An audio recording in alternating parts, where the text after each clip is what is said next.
आपके हिसाब से पांडव क्यों जीते महाभारत का युद्ध? आर्मी छोटी थी, रिसोर्सेस कम थे, फिर भी जीत कैसे मिली? आइए सुनते हैं management lesson from Mahabharata, importance of strategic planning.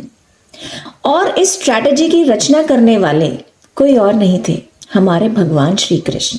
इस वीडियो के माध्यम से हम ये जानेंगे कि श्री कृष्ण जी की स्ट्रैटेजिक प्लानिंग से हम और बिजनेस लीडर्स क्या सीख सकते हैं। गुड मॉर्निंग एवरीवन, नमस्कार। आज के कॉर्पोरेट वर्ल्ड में सिर्फ हार्डवर्क काफी नहीं होता, अगर प्लानिंग नहीं है तो रिसोर्सेज होने के बाद भी फेलियर मिल सकता है। एग्जैक्टली यही लेसन हमें महाभारत सिखाता है।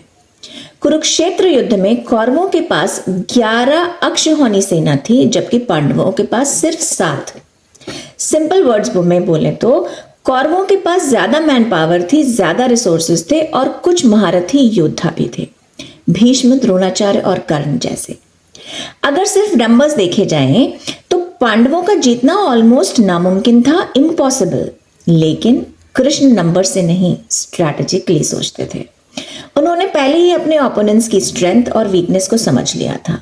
बात करते हैं सबसे पहले महारथी की, भीष्म पितामह।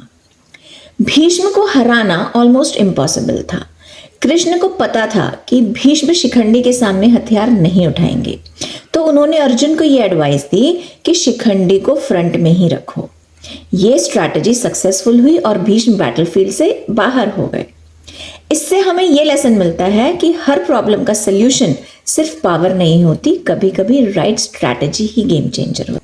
अब बात करते हैं द्रोणाचार्य की। द्रोणाचार्य एक बहुत बड़े योद्धा थे। युद्ध में अगर वो सामने हैं तो उन्हें हराना बहुत मुश्किल था। कृष्ण ने एक बात समझी कि उनकी सबसे बड़ी स्ट्रेंथ उनका फोकस है और उनकी सबसे बड़ी वीकनेस उनका बेटा अश्वत्थामा। जब द्रोणाचार्य को यह खबर मिली कि अश्वत्थामा मर गया है, उनका कंसंट्रेशन टूट गया और पांडवों को अपॉर्चुनिटी मिल गई। ये हमें सिखाता है कि सक्सेसफुल लीडर्स या स्ट्रैटेजिक प्लानर्स सिर्फ कॉम्पिटिटर की स्ट्रेंथ नहीं देखते, उनकी वल्नरेबिलिटी भी देखते हैं।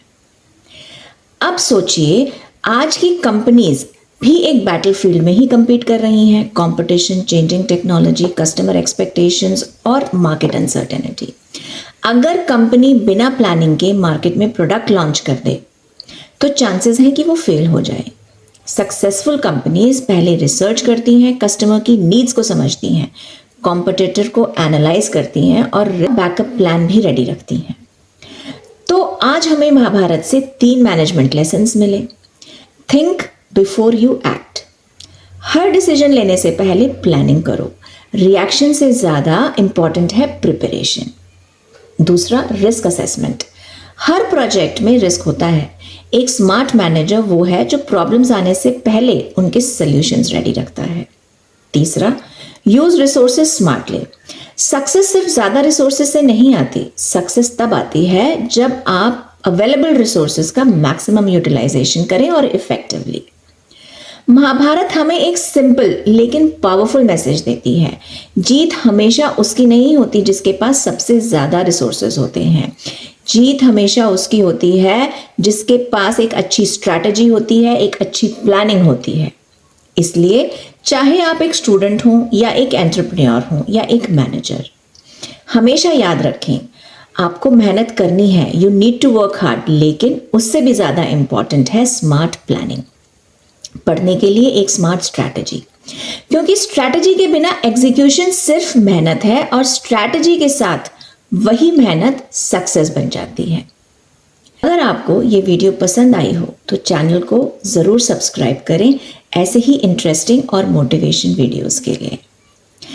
आप अपने फैमिली और फ्रेंड्स के साथ भी इनको जरूर शेयर करें, जिससे कि हम सब सीख सकें और आगे बढ़ सकें। Thank you and God bless you.